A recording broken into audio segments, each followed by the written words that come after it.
ವಿನೂತನ ಮಹಿಳಾ ಪದವಿ ಕಾಲೇಜು ವಾರ್ಷಿಕೋತ್ಸವ ಹಾಗೂ ಬೀಳ್ಕೊಡುಗೆ ಸಮಾರಂಭ. ಕಂಪ್ಲಿಯ ವಿನೂತನ ಕಲಾ ಮತ್ತು ವಾಣಿಜ್ಯ ಮಹಿಳಾ ಪದವಿ ಮಹಾವಿದ್ಯಾಲಯ ಹಾಗೂ ಮದರ್ ತೆರೆಸಾ ಪಿಯು ಕಾಲೇಜಿನ ವಾರ್ಷಿಕೋತ್ಸವ ಹಾಗೂ ದ್ವಿತೀಯ ಪಿಯುಸಿ ಮತ್ತು ಪದವಿ ಅಂತಿಮ ವರ್ಷದ ವಿದ್ಯಾರ್ಥಿನಿಯರ ಬೀಳ್ಕೊಡುಗೆ ಸಮಾರಂಭವು ಇಂದು ಕಾಲೇಜು ಆವರಣದಲ್ಲಿ ಅದ್ದೂರಿಯಾಗಿ ಜರುಗಿತು. ಕಾರ್ಯಕ್ರಮಕ್ಕೆ ಕಂಪ್ಲಿ ಪುರಸಭೆ ಅಧ್ಯಕ್ಷ ಭಟ್ಟ ಪ್ರಸಾದ್, ಪುರಸಭಾ ಸದಸ್ಯ ಸಿಆರ್ ಹನುಮಂತ, ಸ್ಥಾಯಿ ಸಮಿತಿ ಅಧ್ಯಕ್ಷ ಉಸ್ಮಾನ್ ಹಾಗೂ ಶ್ರೀಮತಿ ರಾಜಮ್ಮ ಅವರು ದೀಪ ಬೆಳಗಿಸುವ ಮೂಲಕ ಚಾಲನೆ ಕೊಟ್ಟಿದ್ದಾರೆ. ಇದೇ ಸಂದರ್ಭದಲ್ಲಿ ಎನ್ಎಸ್ಎಸ್ ಘಟಕವನ್ನು ಕೂಡ ಉದ್ಘಾಟಿಸಿ ವಿದಾಯ ಪಡಿತಾ ಇರುವ ವಿದ್ಯಾರ್ಥಿನಿಯರಿಗೆ ಮಾರ್ಗದರ್ಶನ ಕೊಡುವ ಉದ್ದೇಶದಿಂದ ಗಣ್ಯರು ಭವಿಷ್ಯದ ಕುರಿತು ಮಾತನಾಡಿ ವಿದ್ಯಾರ್ಥಿಗಳಿಗೆ ಶುಭ ಹಾರೈಸಿದರು. ವಿದ್ಯಾರ್ಥಿಗಳು ತಮ್ಮ ಕಾಲೇಜು ಜೀವನದ ಅನುಭವಗಳನ್ನು ಹಂಚಿಕೊಂಡು ಕಾಲೇಜು ಕೊಟ್ಟ ಸಂಸ್ಕಾರ, ಶಿಕ್ಷಣ ಹಾಗೂ ಸ್ಮೃತಿಗಳನ್ನ ಸ್ಮರಿಸಿದ್ರು. ಉಪನ್ಯಾಸಕರು ಹಾಗೂ ಸಿಬ್ಬಂದಿ ವರ್ಗ ವಿದ್ಯಾರ್ಥಿಗಳಿಗೆ ಶುಭ ಹಾರೈಸಿದ್ರು.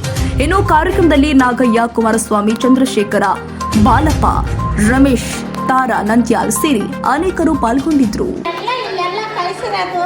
ಇವತ್ತು ನಿಮ್ಮ ತಂದೆ ತಾಯಿಗಳು ಸಾವಿರಾರು ರೂಪಾಯಿ ಕೂಲಿ ದುಡಿಯಂತ ತಂದೆ ತಾಯಿಗಳು ಕಳಿಸ್ಯಾರ ಅಂದ್ರೆ ನೀವೇನು ಮಾಡ್ಬೇಕು, ಅವ್ರಿಗೆ ಖುಷಿ ಪಡೋಂಥದ್ದು ಒಳ್ಳೆ ಪರ್ಸೆಂಟೇಜ್ ತೆಗೆದು ಒಳ್ಳೆ ವಿದ್ಯಾರ್ಥಿಗಳಾಗಿ ಹೋಗ್ಬೇಕೆಂಬುದು ನನ್ನ ಆಸೆ.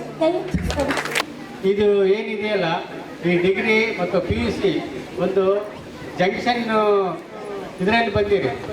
ನೀವು ಯಾವ ಊರು ಮುಟ್ಟಬೇಕೋ, ಡೆಲ್ಲಿಗೆ ಹೋಗ್ಬೇಕು, ಬೆಂಗಳೂರಿಗೆ ಹೋಗ್ಬೇಕು, ಎಲ್ಲಿಗೆ ಹೋಗ್ಬೇಕಂತ ಈಗ ಜಂಕ್ಷನ್ ರೈಲ್ವೆ ಜಂಕ್ಷನ್ನಲ್ಲಿ ನಿಂತ್ಕೊಂಡಿರಿ.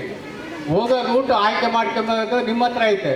BA BCom ಪದವಿ ಮುಗಿದು ಮುಂದಿನ ಉನ್ನತ ವಿದ್ಯಾಭ್ಯಾಸಕ್ಕಾಗಿ ಎಲ್ಲೆಲ್ಲಿ ಹೋಗ್ತೀರಿ. ಈಗ PUC ಅವರು ಕೂಡ ಅಷ್ಟೇ. ಈಗ ಏನಂತಂದರೆ ನೀವು ಒಂದು 22-23 ವರ್ಷ ಕಷ್ಟಪಟ್ಟು ಓದಿರೋದಕ್ಕೆ ಮುಂದೆ ನೀವು 70 ವರ್ಷದ ತನಕ ಆರಾಮಾಗಿ ನೀವು ಜೀವನ ಮಾಡ್ಬೋದು. ಈಗ ನೀವು ಒಂದು ಮೊಬೈಲ್ ನೋಡಿ ಹಗಲೆಲ್ಲ ಅದು ಇದು ನೋಡ್ಕೊಂತಿರೋದಕ್ಕಿಂತ ಇಲ್ಲಿ ಒಂದೇ ಅಭ್ಯಾಸವನ್ನು ಕಲ್ತ್ರೆ ಈಗ ಮುಂಬರುವ ದಾರಿಗಳಲ್ಲಿ ನಿಮ್ಗೆ ಒಳ್ಳೆ ದಾರಿದೀಪ ಸಿಗುತ್ತೆ ಅಂತೇಳಿ ಕೂಡ ನಾನು ಇವತ್ತಿಗೆ ಇಷ್ಟಪಡ್ತೇನೆ. ಯಾಕಂತಂದರೆ ಇವತ್ತು ನಿಮ್ಗೆ ಈ ಕಾಲೇಜ್ ನೋಡಿದರೆ ಒಳ್ಳೆ ಖುಷಿ ಆಗುತ್ತೆ. ಯಾಕಂತಂದರೆ ಇಷ್ಟು ಒಳಗಡೆ ಇದ್ದರೂ ಕೂಡ ಇಷ್ಟು ಮಂದಿ ಹೆಣ್ಣುಡ್ರು ಸೇರಿಸಿ ಇವತ್ತು ಇಷ್ಟು ಒಳ್ಳೆಯ ಒಂದು ಫಂಕ್ಷನನ್ನು ಮಾಡಲಿಕ್ಕೆ ಈ ಆಡಳಿತ ಮಂಡಲಕ್ಕೆ ತುಂಬ ಹೃದಯ ಧನ್ಯವಾದಗಳು ತಿಳಿಸ್ತೇನೆ. ಅದೇ ರೀತಿಯಾಗಿ ಈ ಆಡಳಿತ ಮಂಡಳಿ ಅವರಿಗೆ ಕೂಡ ಒಂದು ರಿಕ್ವೆಸ್ಟು, ಇಷ್ಟು ಮಂದಿ ಸ್ಟಾಫ್ ಇದೆಯಲ್ಲ, ನೀವು ಹೊರಗಡೆ ಎಲ್ಲೇನೋ ಒಂದು ಜಾಗ ತೊಗೊಂಡು ಒಂದು ಒಳ್ಳೆ ನಿವೇಶನವನ್ನು ಏರ್ಪಾಟು ಮಾಡಿಕೊಂಡು ಇನ್ನೂ ದೊಡ್ಡ ಮಟ್ಟದಲ್ಲಿ ಈ ಕಾಲೇಜನ್ನು ಬೆಳೆಸ್ತೀರ ಅಂತೇಳಿ ಕೂಡ ನನಗೆ ಆಸೆ ಇದೆ. ನಾವು ಮುನ್ಸಿಪಾಲಿಟಿ ಕಡೆಯಿಂದ ತಮಗೆ ಏನು ಬೇಕಾದರೂ ಹೆಲ್ಪ್ ಕೂಡ ಮಾಡ್ತೀವಿ. ಮುಂಬರುವ ದಿನಗಳಲ್ಲಿ ನೀವು ಇನ್ನೂ ಹೆಚ್ಚಿನ ವಿದ್ಯಾಭ್ಯಾಸವನ್ನು ಕೊಟ್ಟು ಈ ಟೀಚರ್ಗಳೆಲ್ಲರೂ ಇಷ್ಟು ಮಂದಿ ಹುಡುಗರಿಗೆ ವಿದ್ಯಾಭ್ಯಾಸ ಕೊಟ್ಟಿರಿ.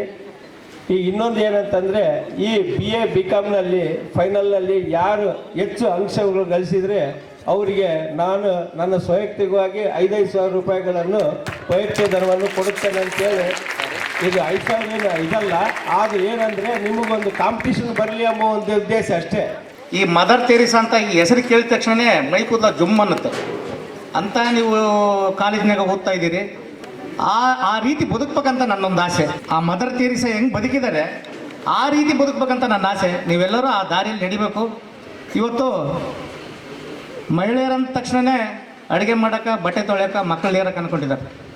ಆದರೆ ಸಂವಿಧಾನ ಶಿಲ್ಪಿ ಬಾಬಾ ಸಾಹೇಬ್ ಡಾಕ್ಟರ್ ಅಂಬೇಡ್ಕರ್ ಅವರು ನಿಮಗೆ 50% ಕೊಡಬೇಕಂತಂದೇಳಿ ಸಂವಿಧಾನದ ಅಡಿಯಲ್ಲಿ ಬರೆದರು. ಬಾಬಾ ಸಾಹೇಬ್ ಅಂಬೇಡ್ಕರ್ ಏನಾದರೂ ಬರಲಿದ್ರೆ ನಿಮಗೆ 50% ಅಂತಂದೇಳಿ ನೀವು ಯಾರು ಶಾಲೆಗೆ ಬರೋಕ್ಕೆ ಆಗ್ತಾಯಿದ್ದಿಲ್ಲ. ಇಂದಿನ ಕಾಲದಲ್ಲಿ ಸತಿ ಸಾಗಮನ ಪದ್ಧತಿ ಅಂತ ಮಾಡಿದರು. ಅಂದರೆ ಗಂಡ ಸತ್ತ ತಕ್ಷಣವೇ ಹೆಂಡತಿ ಸಹ ಆ ಚಿತೆಗೆ ಆರಿಸಿಬಿಡ್ಬೇಕಂತ ಅದೆಲ್ಲ ತೆಗೆದ್ರು.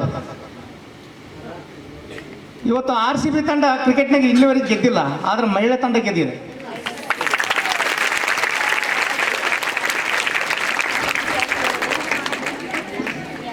ಇವತ್ತು ಭಾಳ ಮಕ್ಕಳೆಲ್ಲ ಭಾಳ ಚಂದ ಡ್ರೆಸ್ ಹಾಕಿ ಬಂದಿದ್ರಿ. ಹೌದಾ? ಭಾಳ ಚೆಂದಾಗಿ ಬಂದಿದ್ರಿ. ಇವೆಲ್ಲ ನಿಮಗೆ ಕೊಡಿಸ್ಬೇಕಂದ್ರೆ ಈಗ ಯಾರು ಹೇಳಿ? ಅಪ್ಪ ಅಮ್ಮಂದು. ಇವತ್ತು ಹೊಸ ಚಪ್ಪಲ್ ಹಾಕಿ ಬಂದಿದ್ರಿ, ಒಳ್ಳೆ ಡ್ರೆಸ್ ಮಾಡ್ಕೊಂಬಂದಿದ್ರಿ, ಇಂಥವ್ರ ಕಿವಿಯಲ್ಲಿ ಸಾಮಾನೆಲ್ಲ ಹಾಕ್ಕೊಂಬಂದಿದ್ರಿ. ಅವ್ರು ಎಷ್ಟು ಕಷ್ಟಪಟ್ಟಿರ್ತಾರೆ, ಬಿಸಿಲಲ್ಲಿ ಎಷ್ಟು ದುಡ್ದಿರ್ತಾರೆ. ಜೀವನ ಎಂಜಾಯ್ ಮಾಡೋದ್ರಿಂದ ಸಾಕಷ್ಟಿದೆ. ನಿಮಗೆ ನೌಕರಿ ಸಿಕ್ಕಮೇಲೆ ನಾನಂಬ ರಾಜ್ಕುಮಾರ್ ಅವರು ಸಿಗ್ತಾರೆ ನಿಮಗೆಲ್ಲ. ಮೊಬೈಲ್ ಇದೆ. ನಮಗೇನಾದರೂ ಕ್ವಶನ್ಗೆ ಆನ್ಸರ್ ಬೇಕಂದ್ರೆ ನಾವು ಪ್ರಿನ್ಸಿಪಲ್ ಹತ್ರ ಫೋನ್ ಮಾಡಿ ಕೇಳ್ತಾ ಇದ್ವಿ, ಸರ್ ಈ ಕ್ವಶನ್ಗೆ ಆನ್ಸರ್ ಗೊತ್ತಾಗ್ತಿಲ್ಲ ಅಂತ. ನಿಮಗೆ ಹಂಗಿಲ್ಲ, ಗೂಗಲ್ನಾಗ ಕೂಗಿಬಿಟ್ರೆ ಬಂದ್ಬಿಡ್ತೀವಿ. ಅಲ್ಲ, ಆ ರೀತಿ ಚೇಂಜ್ ಆಗ್ತಿದೆ ವಾತಾವರಣ. ದಯಮಾಡಿ ಯಾರು ತಪ್ಪು ತಿಳ್ಕೊಬಾರ್ದು. ಮುಂದಿನ ದಿನಗಳಲ್ಲಿ ಯಾರೆಲ್ಲ ಏನೇನಾಗಿ ನೋಡ್ತೀವೋ ನಾವು ಕಣ್ಣಾರ ನೋಡ್ಬೇಕು ನಿಮ್ಮನ್ನೆಲ್ಲ ಒಳ್ಳೆ ಸ್ಥಾನದಲ್ಲಿ. ಇಷ್ಟಕ್ಕೆ ವಿದ್ಯಾಭ್ಯಾಸ ಬಿಡೋಕೆ ಹೋಗ್ಬೇಡ್ರಿ ನೀವು. ಯಾಕಂದರೆ ತಾಯಿ ತಂದ ಕಷ್ಟ ಏನಂತೇಳಿ ನನಗೆ ಸಹ 45 ವರ್ಷ, ನನಗೆ ಸಹ ಗೊತ್ತಿದೆ. ಏನು VVSS ಟೆಸ್ಟ್ ಆಗಲೇ ಇನ್ನೂ ಜನ್ಮ ತಾಳ್ತಾ ಇತ್ತು. 3-4 ವರ್ಷಕ್ಕೆ ಇಷ್ಟು ದೊಡ್ಡ ಮಟ್ಟಕ್ಕೆ ಬೆಳೆದಿದೆ ಅಂದರೆ ಖಂಡಿತ ಆಡಳಿತ ಮಂಡಳಿಗೆ ಮತ್ತು ಈ ನಮ್ಮ ಪ್ರಾಂಶುಪಾಲರಿಗೆ, ಉಪನ್ಯಾಸಕರಿಗೆ ವಿಶೇಷವಾಗಿ ನಾನು ಧನ್ಯವಾದಗಳನ್ನು ಅರ್ಪಿಸ್ತಾ ಇದ್ದೀನಿ. ಯಾಕಂದರೆ ಈ ವಿದ್ಯಾರ್ಥಿನಿಯರು, ಮಹಿಳಾ ಕಾಲೇಜು ವಿದ್ಯಾರ್ಥಿನಿಯರಿಗೆ ಒಂದು ಶಿಕ್ಷಣ ಕೊಡುವಂಥ ಕನಸನ್ನು ಕಟ್ಟಿಕೊಂಡು ಒಂದು ಸೇವೆಯನ್ನು ಕೊಡುವಂಥ ನಿಟ್ಟಿನಲ್ಲಿ ಏನು ಈ ಒಂದು ಮಹತ್ ಕಾರ್ಯ ಅಷ್ಟು ಸುಲಭವಾದದ್ದಲ್ಲ. ಯಾಕಂದರೆ ಈ ಕೋ ಎಜುಕೇಷನನ್ನು ಕೊಡುವಂಥದ್ದು ಭಾಳ ಸುಲಭ. ಯಾಕಂದರೆ ಈ ವಿದ್ಯಾರ್ಥಿನಿಯರಿಗೆ ಒಂದು ಕಡೆ ಒಂದು ಸೂರಿನಡಿ ಶಿಕ್ಷಣವನ್ನು ಕೊಡುವಂಥ ಮಹತ್ ಕಾರ್ಯಕ್ಕೆ ಕೈ ಹಾಕಿರುವಂಥದ್ದು ಶ್ಲಾಘನೀಯ ಅಂತ ನಾನು ಭಾವಿಸ್ತೀನಿ. ಸೊ ಹಾಗೆ ನಾನು ಈ ಕಾರ್ಯಕ್ರಮದಲ್ಲಿ ಶಾರದೆಯನ್ನು ನೆನೆಸುವಂಥದ್ದು, ವಿಶೇಷವಾಗಿ ಸಾಂಪ್ರದಾಯಿಕವಾದಂಥ ನಮ್ಮ ಭಾರತ ದೇಶ ಮಾತೆಯನ್ನು ಪೂಜಿಸುವಂಥ ದೇಶ. ಹಾಗಾಗಿ ಶಾರದೆಯನ್ನು ನೆನೆಬೇಕು ಅಂತ ನಾವು ಹೇಳ್ತೀವಿ ಜನರಲ್ ಆಗಿ. ದುಡ್ಡೇ ಜೀವನದ ಅಂತಿಮ ಗುರಿ ಅಲ್ಲ, ದುಡ್ಡೇ ದೊಡ್ಡಪ್ಪ ಅಂದರೆ ವಿದ್ಯೆ ಅವರಪ್ಪ. ಯಾರು? ದೊಡ್ಡಪ್ಪ ಅವರಪ್ಪ. ಸೊ ಇಲ್ಲಿ ಈ ಶಾರದೆ ಮಾತೆ ಬಹುತೇಕ ಈ ಪುರಾಣಗಳಲ್ಲಿ ನಾವು ನೋಡೋದಾದರೆ ಆದರೆ ಇತ್ತೀಚಿನ ದಿನಗಳಲ್ಲಿ ಅದು ಒಂದಿಷ್ಟು ಬದಲಾವಣೆಯನ್ನು ಪಡ್ಕೊಂಡಿರುವಂಥದ್ದನ್ನು ನಾವು ನೋಡ್ತೀವಿ. ಯಾಕಂದರೆ ಶಾರದೆಯನ್ನು ಬಂಡೆ ಮೇಲೆ ಕೂಡಿಸಿದ್ರು ಅಂತ ಪುರಾಣಗಳಲ್ಲಿ ನೋಡ್ತೀವಿ. ಸೊ ಹಾಗೆ ಲಕ್ಷ್ಮಿಯನ್ನ ತಾವರೆ ಮೇಲೆ ಕೂಡಿಸಿದ್ರು ಅಂತ ನಾವು ನೋಡ್ತೀವಿ. ಸೊ ಲಕ್ಷ್ಮಿ ತಾವರ ಮೇಲೆ ಕೂತಂತವಳು ಒಂದ್ ಕಡೆ ನಿಂತ್ಕೊಳ್ಳಲ್ಲ ಅಂತ, ನೀರು ಅರ್ಧಂಗೆ ಹೋಗ್ತಾಳೆ ಅಂತ. ಹಂಗಾಗಿ ದುಡ್ಡು ಯಾರ ಮನೇಲಿ ಕೂಡ ಹೆಚ್ಚಿರಲ್ಲ, ಅದು ಟ್ರಾನ್ಸಾಕ್ಷನ್ ಆಗ್ತಾನೆ ಇರ್ತದೆ ಅಂತ, ಚಲಾವಣೆ ಆಗ್ತಾನೆ ಇರ್ತದೆ ಅಂತ. ಆದ್ರೆ ಶಾರದೆ ಏನಿದಾಳಲ್ವ ಸರಸ್ವತಿ, ಬಂಡೆ ಮೇಲೆ ಕೂತವಳು ಒಂದು ಸರಿ ಅವಳು ವೀಣೆಯನ್ನು ಹಿಡ್ಕೊಂಡು ಪರ್ಮನೆಂಟ್ ಆಗಿ ಕೂತ್ಕೊಂಡ್ರೆ ಹೋಗದೇ ಇಲ್ಲ ಅಂತ. ಹಾಗಾಗಿ ವಿದ್ಯೆ ಅನ್ನುವಂಥದ್ದು ನೀವು ಒಂದು ಸರಿ ಕಲ್ತ್ರೆ ಜೀವನ ಪರ್ಯಂತ ನಿಮ್ಮನ್ನು ಬಿಟ್ಟು ಹೋಗ್ಲಿಕ್ಕೆ ಸಾಧ್ಯನೇ ಇಲ್ಲ ಅಂತ. ಸೊ ಹಾಗಾಗಿ ನೀವು ಬಹುತೇಕ ಶಾರದೆಯನ್ನು ನೆನೀತಾ, ಬಹುತೇಕ ಹೆಣ್ಮಕ್ಳು ಅಂತಂದ್ರೆ ಭವಿಷ್ಯವನ್ನ ನಿರ್ಮಿಸುವವರು, ಸಂಸಾರವನ್ನ ನಿರ್ವಹಣೆ ಮಾಡುವವರು. ಈಗ ಆಡುಮುಟ್ಟದ ಸೊಪ್ಪಿಲ್ಲ. ಬಹುತೇಕ ಇವತ್ತಿನ ಜಗತ್ತಿನೊಳಗೆ ಮಹಿಳೆಯರು ಪ್ರವೇಶ ಮಾಡೋದು ಯಾವುದೇ ರಂಗ ಉಳಿದಿಲ್ಲ, ಯಾವುದು ಉಳಿದಿಲ್ಲ. ಸೊ ಆ ನಿಟ್ಟಿನೊಳಗಡೆ ನೀವು ಇಂಥ ಸಂಸ್ಥೆ ಒಳಗಡೆ ಬಹಳ ನೀವು ಪುಣ್ಯ ಮಾಡಿದ್ದೀರಿ. ಯಾಕಂದರೆ ಇಲ್ಲಿ ನಮ್ಮ ಮಹಾಬಲೇಶ್ವರ ಅಂತಂದರೆ ಅಷ್ಟು ಸುಲಭ ಅಲ್ಲ. ಅವ್ರದ್ದು ಎಂಥ ಗುಣ ಅಂದರೆ ಬಹಳಷ್ಟು ದಾನದ ಗುಣ, ಮಾತೃ ಹೃದಯ ಗುಣ. ಅವರು ಮಕ್ಕಳ ಬಗ್ಗೆ ಎಷ್ಟು ಕೇರ್ ತಗೊಳ್ತಾರೆ, ಎಷ್ಟು ಕಾಳಜಿಯಿಂದ. BA ಮತ್ತು BCom ಪದವಿಯನ್ನು ನಾವು ಪ್ರಾರಂಭಿಸಿ ಇಂದಿಗೆ 3 ವರ್ಷಗಳು ಕಳೆದಿದ್ದಾವೆ. ಆ ಒಂದು 3 ವರ್ಷದಲ್ಲಿ ಸಾಕಷ್ಟು ನಾವು ನಮ್ಮ ಕಾಲೇಜಿನಲ್ಲಿ ಸುಧಾರಣೆಗಳನ್ನು ತಂದಿದ್ದೀವಿ. ಅದರಂತೆ ಶಿಕ್ಷಣ ಎನ್ನುವಂಥದ್ದು ಎಷ್ಟು ಮುಖ್ಯ ಅನ್ನೋದನ್ನು ಸಾಕಷ್ಟು ಇವತ್ತು ನಮ್ಮ ವೇದಿಕೆ ಮೇಲಿರ್ತಕ್ಕಂಥ ಗಣ್ಯಮಾನ್ಯರು ಹೇಳಿದರು. ಬಸವರಾಜ್ ಸರ್ ಹೇಳಿದರು, ಸಂಸ್ಕಾರ, ಶಿಕ್ಷಣ ಅಂದರೆ ಭಾಳ ಮುಖ್ಯವಾಗಿ ಸಂಸ್ಕಾರವನ್ನು ಕಲಿಸ್ಬೇಕು ಅಂತೇಳಿ, ಚಾರಿತ್ರ್ಯವನ್ನು ನಿರ್ಮಾಣ ಮಾಡಬೇಕು ಅಂತ ಹೇಳಿದರು. ಅದಕ್ಕಾಗಿ ಶಿಕ್ಷಣ ಸರ್ವಾಂಗೀಣ ಬೆಳವಣಿಗೆಗೆ ಕಾರಣ ಅನ್ನೋದಕ್ಕೆ ಅದರ ಮಹತ್ವವನ್ನು ನಮ್ಮೆಲ್ಲ ವೇದಿಕೆ ಮೇಲಿರ್ತಕ್ಕಂಥ ಗಣ್ಯಮಾನ್ಯರು ಇವತ್ತು ತಿಳಿಸ್ಕೊಟ್ಟಿದ್ದಾರೆ. ಎಜುಕೇಷನ್ ಅನ್ನೋದು ತುಂಬ ಇಂಪಾರ್ಟೆಂಟ್. ಅದು ಒಂದು ವೆಪನ್ ಇದ್ದಂಗೆ. ನಮ್ಮ ಸ್ಲೋಗನ್ನೇ ಇದೆ, ಎಜುಕೇಷನ್ ಈಸ್ ವೆಪನ್ ಅಂತೇಳಿ. ಶಿಕ್ಷಣ ಒಂದು ಅಸ್ತ್ರವಿದ್ದಂತೆ. ಸಾಕಷ್ಟು ವಿದ್ಯಾರ್ಥಿಗಳು ಇವತ್ತು ತಮ್ಮ ಅನುಭವಗಳನ್ನು ಇಲ್ಲಿ ಹಂಚಿಕೊಂಡಿದ್ದಾರೆ. ಇವತ್ತು ಗುಣಾತ್ಮಕ ಶಿಕ್ಷಣಕ್ಕೆ ನಾವು ಹೆಚ್ಚು ಒತ್ತನ್ನು ಕೊಡಬೇಕು ಅಂತ. Quality education. ಇವತ್ತು ಎಜುಕೇಷನ್ ಏನಾಗ್ತಾ ಇದೆ, ಕ್ವಾಂಟಿಟಿ ಆಗ್ತಾ ಇದೆ. ಕ್ವಾಂಟಿಟಿ ಇವತ್ತು ಜಾಸ್ತಿ ಆಗ್ತಾ ಇದೆ, ಕ್ವಾಲಿಟಿ ಕಡಿಮೆ ಆಗ್ತಾ ಇದೆ.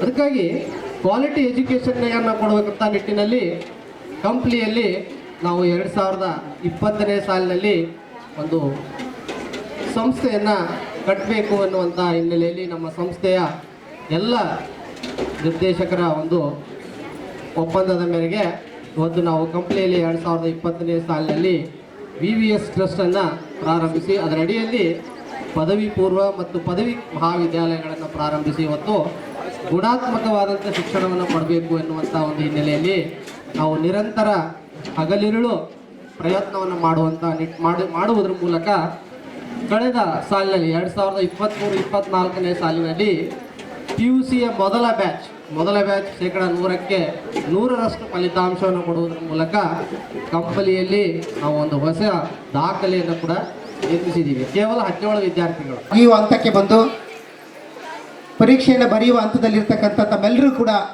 ಶುಭಾಶಯಗಳನ್ನ ಕೋರ್ತಾ, ಹಾಗೆಯೇ ಪದವಿಯ ಕೊನೆಯ ಹಂತದಲ್ಲಿರ್ತಕ್ಕಂಥ ಈ ಕಾಲೇಜಿಗೆ ಬೆಳಕನ್ನು ಹೆಸರನ್ನು ಕೊಡುವಂಥ ಎಲ್ಲ ಕೊನೆಯ ವರ್ಷದ ಡಿಗ್ರಿ ಎಲ್ಲ ವಿದ್ಯಾರ್ಥಿನಿಯರಿಗೆ ತಮ್ಮೆಲ್ಲರೂ ಕೂಡ ಶುಭಾಶಯಗಳನ್ನು ಕೋರಿ ತಮ್ಮೆಲ್ಲರ ಜೀವನ ತಾವು ಅಂದುಕೊಂಡ ರೀತಿಯಲ್ಲಿ ತಾವು ಇಟ್ಕೊಂಡಿರ್ತಕ್ಕಂಥ ಗುರಿಗಳನ್ನು ಸಾಧಿಸುವಲ್ಲಿ ಆಗಲಿ ಅಂತಕ್ಕಂಥ ಮಾತನ್ನು ಹೇಳ್ತಾ, ಎಜುಕೇಷನ್ ಶಿಕ್ಷಣ ಅದೊಂದು ಮಾತ್ರ ನಿಮ್ಮ ಜೀವನವನ್ನು ಸರ್ವಶ್ರೇಷ್ಠವಾಗಿ ನಿಲ್ಲುವಂತೆ ಮಾಡಬಲ್ಲದು.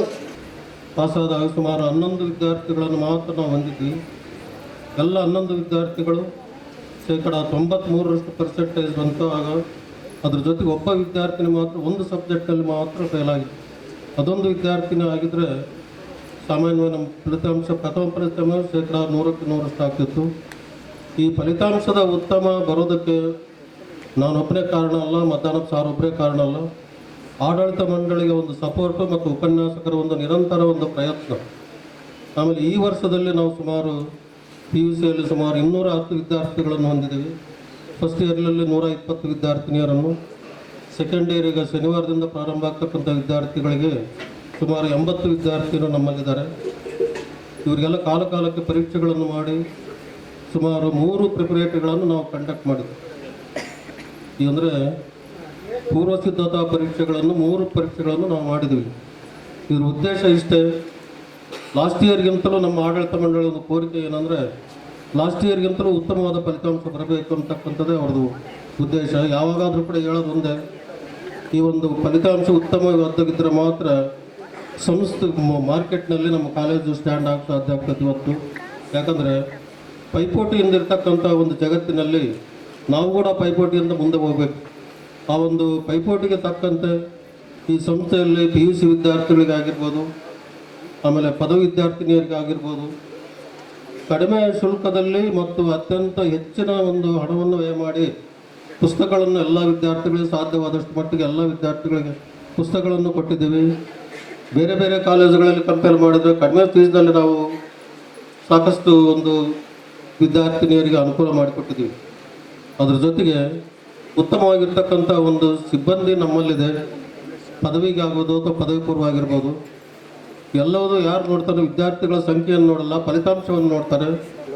ಈ ಸಂಸ್ಥೆ ಪ್ರಾರಂಭ ಮಾಡೋದು ಅಂದರೆ ಅಷ್ಟು ಸುಲಭ ಅಲ್ಲ. ಇದರ ಹಿಂದೆ ಆಡಳಿತ ಮಂಡಳಿಯಲ್ಲೂ ಅದರಲ್ಲಿ ವಿಶೇಷವಾಗಿ ಅತ್ಯಂತ ನವಯುವಕರಾಗಿರ್ತಕ್ಕಂಥ ಬಾಲಪ್ಪ ಸಾರ್ ಅವ್ರದ್ದು ಒಂದು ಪ್ರಯತ್ನ ಏನಿದೆಲ್ಲ ಅದು ಯಾರಿಂದಲೂ ಮಾಡೋಕ್ಕೆ ಸಾಧ್ಯ ಇಲ್ಲ. ಅಷ್ಟೊಂದು ಪ್ರಯತ್ನ ಅವ್ರಿಗಿದೆ. ನಾವು ಸುಮ್ಮನೆ ಹೇಳ್ಬೋದು ಇಲ್ಲಿ ಕುತ್ಕೊಂಡು, ಅದರ ಪ್ರತಿ ತಿಂಗಳು ದುಡ್ಡು ಜೋಡಿಸೋದು, ಪ್ರತಿ ತಿಂಗಳು ಬಾಡಿಗೆ ಕಟ್ಟೋದು, ಪ್ರತಿ ತಿಂಗಳು ಆಗಿರ್ತಕ್ಕಂಥ ಖರ್ಚು ವೆಚ್ಚಗಳು ನೋಡ್ಕೊಂಡು ಹೋಗೋದು ಎಷ್ಟು ಬರ್ಡನ್ ಆಗ್ತಿದೆ ಅಂದರೆ ಅಷ್ಟೊಂದು ಬರ್ಡನ್ ಆಗ್ತಿದೆ. ಆದರೂ ಅವ್ರ ಉದ್ದೇಶ ಏನು ಅಂತಂದರೆ ಆಡಳಿತ ಮಂಡಳಿಯವರು ಪ್ರಕಾಶ್ ಸರ್ ಆಗಿರ್ಬೋದು, ಬಾಲಪ್ಪ ಸರ್ ಆಗಿರ್ಬೋದು, ಮಧ್ಯಾಹ್ನ ಸರ್, ಎಲ್ಲರ ಉದ್ದೇಶ ಇಷ್ಟೇ, ವಿದ್ಯಾರ್ಥಿಗಳಿಗೆ ಒಳ್ಳೆಯ ಶಿಕ್ಷಣ ಕೊಡಬೇಕು.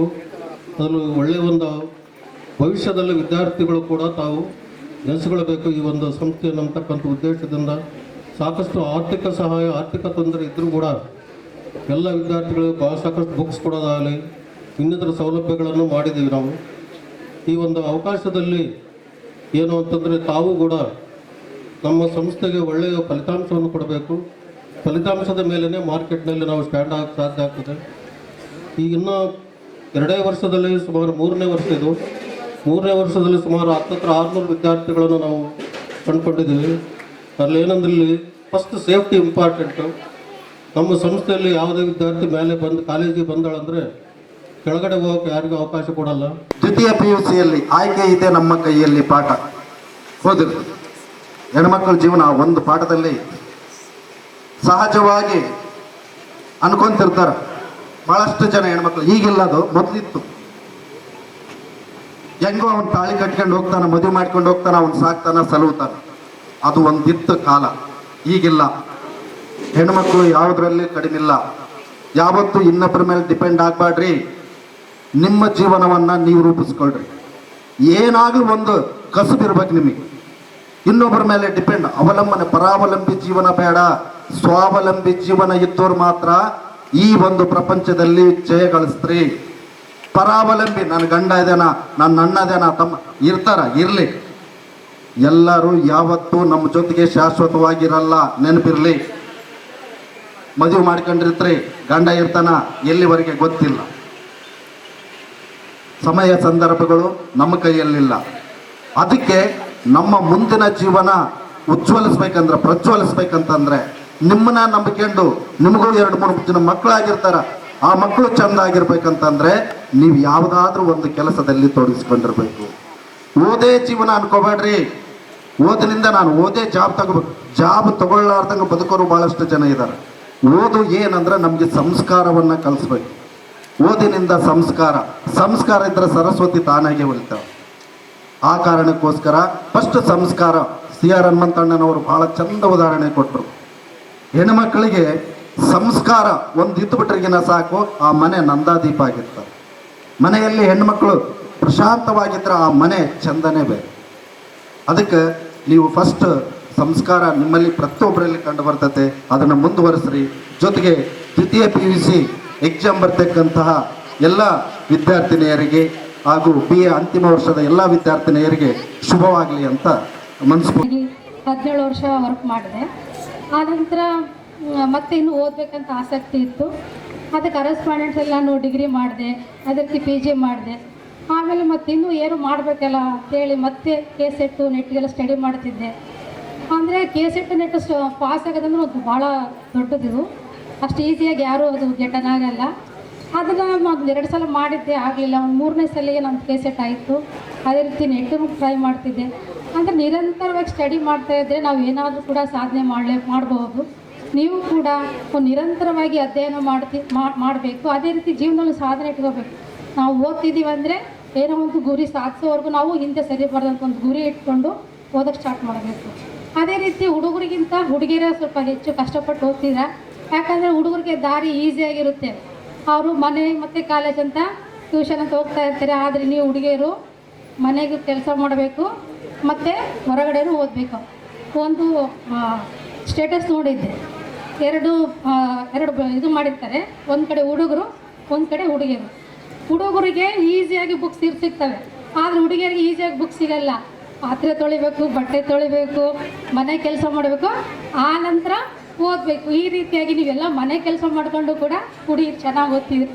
ಹುಡುಗರಿಗಿಂತ ಚೆನ್ನಾಗಿ ಸ್ಕೋರ್ ಫಲಿತಾಂಶ ಬರ್ತಿದೆ. ಇದೇ ರೀತಿಯಾಗಿ ನೀವು ಹೆಣ್ಮಕ್ಳು ಹೆಚ್ಚು ಸಾಧನೆ ಮಾಡಿರಿ. ಈಗ ನಮ್ಮ ದೇಶದಲ್ಲಿ ನಮ್ಮ ಪ್ರಧಾನಮಂತ್ರಿ, ನಮ್ಮ ರಾಷ್ಟ್ರಪತಿ ಕೂಡ ಒಬ್ಬ ಮಹಿಳೆ ಆಗಿದ್ದಾರೆ.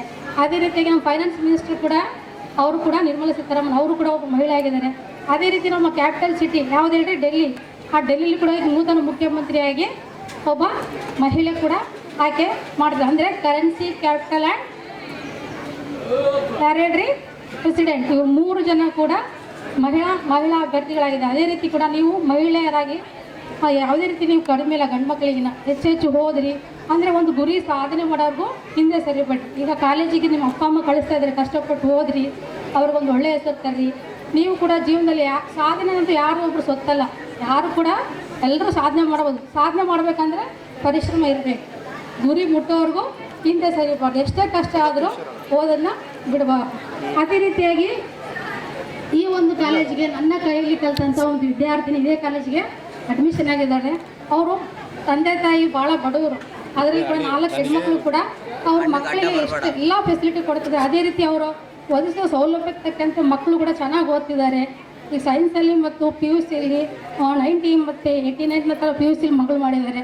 ಆ ವಿದ್ಯಾರ್ಥಿ ಇಲ್ಲದ ನನ್ನ ಸ್ಟೂಡೆಂಟ್ ಅನುಷಾ ಅಂತ ಚೆನ್ನಾಗಿ ಓದ್ತಿದ್ದಾರೆ. ಮುಂಚಿನ ಚೆನ್ನಾಗಿ ಓದ್ತಿದ್ದಾರೆ ಅವರು. ಅವಳಂತಲ್ಲ, ನೀವು ಕೂಡ ಎಲ್ಲರೂ ಚೆನ್ನಾಗಿ ಓದ್ರಿ. ಒಂದು ಒಳ್ಳೆಯ ವೇದಿಕೆಯನ್ನು ಉಪಯೋಗಿಸ್ಕೊಂಡು ಈ ಒಂದು ಕಾಲೇಜಿರುವಂಥ ಎಲ್ಲ ಟೀಚರ್ಸ್ನ, ಲೆಕ್ಚರ್ಸ್ನೆಲ್ಲ ಒಂದು ಸಲಹೆಗಳನ್ನು ಪಡ್ಕೊಂಡು ಜೀವನದಲ್ಲಿ ಮುಂದೆ ಬರ್ರಿ, ಒಂದು ಉನ್ನತ ಸ್ಥಾನ ಪಡೀರಿ. ಸಾಧನೆ ಅನ್ನೋದು ಯಾರು ಸೊತ್ತಲ್ಲ, ಕಷ್ಟಪಟ್ಟೆ ಎಲ್ಲರೂ ಕೂಡ ಒಂದು ಉನ್ನತ ಅಂತ ತಲುಪಬಹುದು ಅನ್ನೋಕ್ಕೆ ಒಂದು ಮಾತನಾಡಲು ಅವಕಾಶ. ಲಕ್ಷ್ಮಿ ನೀರಿನಂತೆ ಹರಿದು ಹೋದ್ರೆ ಸರಸ್ವತಿ ದೃಢವಾಗಿ ಬಂಡೆಗಲ್ಲಿನ ಮೇಲೆ ಕುಂತ್ಕೊಂಡಿರ್ತಾಳಂತೆ. ಏನೇ ಕಷ್ಟ ಬಂದರೂ ಯಾವುದಕ್ಕೂ ಅಂಜುವುದಿಲ್ಲ ಅಂತ ಅದರ ಅರ್ಥ. ಯಾರು ಕುಮಾರಸ್ವಾಮಿ ಸರ್ ಹೇಳಿದ್ದು. ಆ ರೀತಿಯಲ್ಲಿ ಅವನು ಆ ಸರಸ್ವತಿಯನ್ನು ನೆನೆಸ್ಕೊಂಡು ಕುಂತ್ಕೊಂಡಂಥ ಸಂದರ್ಭದಲ್ಲಿ ಅವನು ಮನೆಗೆ ಹೋಗಿ ಕುಂತ್ಕೊಂಡು ಡಿಸೈಡ್ ಮಾಡ್ತಾನೆ, ಅವ್ರ ಅಮ್ಮಗೆ ಹೆಲ್ಪ್ ಮಾಡ್ತಾನೆ. ಏನು ಇಡ್ಲಿ ಮಾರಾಟ ಮಾಡ್ತಾ ಇರ್ತಾನೆ ಅವನು. ಆದರೂ MBBS ರ್ಯಾಂಕ್ ಆದರೂ ಆನ್ಲೈನ್ನಲ್ಲಿ ಇವತ್ತು ಸ್ಪರ್ಧಾ ಜಗತ್ತಿನಲ್ಲಿ ಆನ್ಲೈನ್ ಸರ್ಚ್ ಮಾಡ್ತಿರ್ತಾನೆ. ಬಾಂಬೆ ಯೂನಿವರ್ಸಿಟಿ ಏನು ಮಾಡುತ್ತೆ ಅಂದರೆ ಆನ್ಲೈನು ಒಂದು ಟೆಂಡರ್ ಕರೆದಿರುತ್ತೆ. ನಮಗೆ ನಮ್ಮ ಕ್ಯಾಂಪಸ್ನಲ್ಲಿ ಹಾಸ್ಟೆಲ್ಗೆ ಫುಡ್ ಕೊಡ್ತಕ್ಕಂಥ ವ್ಯವಸ್ಥೆ ಇದೆ. ಯಾರು ಫುಡ್ಡು ಚೀಪ್ ಆ್ಯಂಡ್ ಬೆಸ್ಟ್ನಾಗ ಕೊಡ್ತಿರೋ, ಕ್ವಾಲಿಟಿಯಲ್ಲಿ ಕೊಡ್ತಿರೋ ಅವರಿಗೆ ನಾವು ಟೆಂಡರ್ ಕೊಡ್ತೀವಿ ಅಂತ ಇಡೀ ಇಂಡಿಯಾದವರು ಹಾಕಿದರೆ, ಇವನು ಒಂದು ತನ್ನ ಸಣ್ಣ ಹೋಟೆಲ್ನಲ್ಲಿ ಕುಂತ್ಕೊಂಡು ತನ್ನದೇ ಆಗಿರ್ತಕ್ಕಂಥ ಪ್ರಾಜೆಕ್ಟ್ ರೆಡಿ ಮಾಡಿ ಆ ಟೆಂಡರಿಗೆ ಅಪ್ಲೈ ಮಾಡ್ತಾನೆ. ನಾನು ಉತ್ತಮವಾದಂಥ ಇಷ್ಟೇ ರೇಟ್ನಲ್ಲಿ ಕೊಡ್ತೀನಿ ಅಂತ. ಅವನ ಅದೃಷ್ಟನೇನು ಅವಾಗ ಸೆಲೆಕ್ಟ್ ಆಗುತ್ತೆ. ಅದು ಸೆಲೆಕ್ಟ್ ಆದಮೇಲೆ ಏನಾಗ್ತಾನೆ, ಅಲ್ಲಿ ಹೋಗಿ ಅವನು ಅಂದುಕೊಂಡಿದ್ದಕ್ಕಿಂತ ಹೆಚ್ಚಿಗೆ ರುಚಿಕರವಾದಂಥ ಫುಡ್ ಕೊಡ್ತಾನೆ. ಅವ್ರ ಅಮ್ಮನ ನೋಡಿರ್ತಾನಲ್ಲ, ಎಷ್ಟು ದಿನನಿತ್ಯ ಎಷ್ಟು ಖರ್ಚಾಗುತ್ತೆ, ಎಷ್ಟು ವೆಚ್ಚ ಆಗುತ್ತೆ, ಎಷ್ಟು ಲಾಭ ಆಗುತ್ತೆ ಅಂತ. ಅವಾಗ ಅವನು ಆ ಕ್ಯಾಂಪಸ್ನಲ್ಲಿ ಬೇರೆ ಕಂಪ್ನಿಗಿಂತ ಅತಿ ಹೆಚ್ಚು ಶ್ರದ್ಧೆಯಿಂದ ಕೊಟ್ಟಂಥ ಒಂದು ಕಾರ್ಯ ವ್ಯಾಪ್ತಿಯಿಂದ ಅವನು ಏನು ಮಾಡ್ತಾನಂತಂದರೆ, ಇವತ್ತು ಬಾಂಬೆ, ಹೈದರಾಬಾದು, ಬೆಂಗಳೂರು ಯೂನಿವರ್ಸಿಟಿಗಳು ಮತ್ತು ಹೋಟೆಲ್ಗಳನ್ನು ತೆಗಿತಾನೆ. ಅವನು 10 ಲಕ್ಷ ಕೊಟ್ಟು ಒಬ್ಬೊಬ್ಬರನ್ನ ಉದ್ಯೋಗದಾರರಿಗೆ ಏನು ಮಾಡ್ತಾನೆ ಅಂದರೆ ಸಂಬಳ ಕೊಡಕತ್ತಾನೆ. ಅವನು ಉದ್ಯೋಗದಾರರಿಗೆ ಸಂಬಳ ಕೊಡ್ತಕ್ಕಂಥ ವ್ಯಕ್ತಿ ಆಗಿದ್ದಾನೆ. ಅಂದರೆ ಅವನಿಗೆ ಕಾನ್ಸೆಪ್ಟ್ ಇತ್ತು, ದೃಢ ಇತ್ತು. ನಾನು 10 ಜನಗಳಿಗೆ ನನಗೆ ಕೊಡ್ತಕ್ಕಂಥ ಸಂಬಳದ 2 ಪಟ್ಟು ನಾನು ಸಂಬಳ ಕೊಡಬಲ್ಲೆ ಅಂತ. ಇವತ್ತು ದೊಡ್ಡ ಉದ್ಯಮಿ ಅವನು. ಅವ್ರ ಅಮ್ಮ ಹೇಳ್ತಾಳೆ, ಇಷ್ಟು ಸಂಬಳ ಇದು ಮಾಡಿದ್ದೀಯಪ್ಪ, ನನಗೆ ಒಂದು ಮನೆ ಕಟ್ಟಿಸ್ತಾನೆ. ಅಮ್ಮ ಅಲ್ಲಿಗೆ ಓಣ್ ಬಾ ಅಂತ ಅಂದರೆ ಆ ಮನೆ ಕಟ್ಸೋ ಬದಲು ಇನ್ನೊಂದು ಕಂಪ್ನಿ ತೆಗಿ, ಇನ್ನೊಂದು 4 ಜನಗಳಿಗೆ ಉದ್ಯೋಗ ಆಗುತ್ತೆ, ಸಂಬಳ ಸಿಗುತ್ತೆ ಅಂತಂದು ಅವರಮ್ಮ ಹೇಳ್ತಾಳಂತೆ. ಅದರಂಗೆ ನೀವು ಎಜುಕೇಷನ್ ಏನಾಗಬೇಕಂತಂದರೆ ಓನ್ಲಿ ಕ್ವಾಲಿಫೈಗಿರಬೇಕು. ಆದರೆ ಕ್ವಾಲಿಫೈ ಅದು ಏನು ಮಾಡುತ್ತಂತಂದರೆ, ಅವನು MBBS ಮುಗಿದ ಮೇಲೆ ಅವ್ರ ಅಮ್ಮಗೆ ಎಷ್ಟು ಸಪೋರ್ಟ್ ಆಯಿತು, ಇವತ್ತು ದೊಡ್ಡ ಉದ್ದಿಮೆ ಯಾವ ರೀತಿ ಆದೋ ಆ ರೀತಿಯಲ್ಲಿ ಕ್ವಾಲಿಫೈ ಆಗಿರ್ತಕ್ಕಂಥ ಎಜುಕೇಷನ್ ಸಿಗುತ್ತೆ ಅಂತಕ್ಕಂಥ ಒಂದು ಆಶಾವಾದ ವ್ಯಕ್ತಪಡಿಸ್ತೀನಿ. ಇನ್ನೂ ಒಂದು ಪರೀಕ್ಷೆ ಎಂಬುದು ಒಂಥರ ಹಬ್ಬ ಇದ್ದಂಗೆ. ಜಸ್ಟ್ ಯಾವುದೋ ಒಂದು ಹಬ್ಬ ಸೆಲೆಬ್ರೇಟ್ ಫೆಸ್ಟಿವಲ್ ಮಾಡಬೇಕಂದ್ರೆ ನಾವು ಮುಂಚಿತವಾಗಿ ಏನೇನು ತಯಾರು ಮಾಡ್ಕೊತೀವಿ, ಅದಕ್ಕೆ ಬೇಕಾದಂಥ ಎಲ್ಲ ಸಿದ್ಧತೆಗಳನ್ನು ಮಾಡ್ಕೊತೀವಿ. ಅದೇ ರೀತಿ ಪರೀಕ್ಷೆ, ನೀವು ಆ ರೀತಿ ಅದನ್ನ ಪರೀಕ್ಷೆನ ಎದುರಿಸಬೇಕು. ಅಂದರೆ ಮುಂಚಿತವಾಗಿ ಅದಕ್ಕೆ ಬೇಕಾದಂಥ ಎಲ್ಲ ಪರಿಕರಗಳನ್ನು ನೀವು ಮಂದಟ್ಟು ಮಾಡ್ಕೊಂಡಿರ್ಬೇಕು. ಆಲ್ರೆಡಿ ಸಿಲೆಬಸ್ ಎಲ್ಲ ಕಂಪ್ಲೀಟ್ ಆಗಿದೆ, ನೀವು ಎಕ್ಸಾಮ್ ಕೂಡ ಬರೆದಿದ್ದೀರಿ. ಏನಿಲ್ಲ, ಜಸ್ಟ್ ರಿವಿಷನ್ ಮಾಡಿ ಅದನ್ನ ಕರೆಕ್ಟ್ ಎಕ್ಸಿಕ್ಯೂಟ್ ಮಾಡಿರಿ. ಟೈಮ್ ಮ್ಯಾನೇಜ್ಮೆಂಟ್ ಇರಲಿ, ಇಷ್ಟು ಹೇಳುತ್ತಾ ಆಮೇಲೆ ನಿಮ್ಮೊಂದಿಗೆ ನಮ್ದೆಲ್ಲ ಶಿಕ್ಷಕರ, ಇಲ್ಲಿ ಕಲಿಸ್ತಕ್ಕಂಥ ಎಲ್ಲ ಶಿಕ್ಷಕರು, ಸಿಬ್ಬಂದಿ ವರ್ಗದವರು ಯಾವಾಗಲೂ ನಿಮ್ಮೊಂದಿಗಿದ್ದೀವಿ. ಒಳ್ಳೆಯ ರೀತಿ ಪರೀಕ್ಷೆ ಬರೆದು ಗುಡ್ ಪರ್ಸೆಂಟೇಜ್ ಮಾಡಿರಿ. ಹೇಳಿದ ಹಾಗೆ ಈ ಕಾಲೇಜ್ ಅಂದರೆ ನಾನು ಫಸ್ಟ್ ನೆನಪಾಗೋದು ನಮ್ಮ ಫ್ರೆಂಡ್ಸು ಮತ್ತು ಮೆಮೊರೀಸ್ ಅಲ್ವಾ. ಯಾವುದೇ ಕಾಲೇಜಸ್ ಆದರೂ ಕೂಡ ಅದೇ ಮೇನಾಗಿ ಕಾಣ್ತದೆ. ಅದೇ ರೀತಿ ಈಗ ರಶ್ಮಿ ಕೂಡ ಹೇಳಿದ್ರು, ನಮ್ಮ ಗುರಿನ ತಪ್ಪಬೇಡ್ರಿ ಅಂತ. ಈ ಮಾತು ಯಾವಾಗಲೂ ನಿಮ್ಮ ಕಿವಿ ಮಾತಾಗೆ ಇರಲಿ. ಅದಲ್ಲದೆ ನಾನು ನಿಮಗೆ ಒಂದು ಸೀನಿಯರಾಗಿ ಏನು ಅಡ್ವೈಸ್ ಮಾಡ್ತೇನೆ ಅಂದರೆ, ಲೈಕ್ ನೀವು ಮನಸ್ಸಲ್ಲಿ ಏನು ಅನ್ಕೊಂಡು ಬಂದಿದ್ದೀರಲ್ವ ಫಸ್ಟ್ ಈ ಕಾಲೇಜಿಗೆ ಬರಬೇಕಾದ್ರೆ, ಟು ದ ಎಂಡ್ ಇಲ್ಲ ಅಲ್ಲಿ ತನಕ ಅದೇ ಗೋಲ್ನ, ಅದೇ ಒಂದು ಎಫರ್ಟ್ಸ್ನ ಹಾಗೆ ಕಂಟಿನ್ಯೂ ಮಾಡ್ತಾ ಹೋಗ್ರಿ. ಮೇ ಬಿ ಆ ರಿಸಲ್ಟ್ ನಿಮ್ಗೆ ಇಲ್ಲಿ ಸಿಗದೇ ಇರ್ಬೋದು, ಬಟ್ ಫ್ಯೂಚರಲ್ಲಿ ಪಕ್ಕ ಒಂದು ಸಿಗುತ್ತೆ ವಿತ್ ಭರವಸೆ ಇರಲಿ.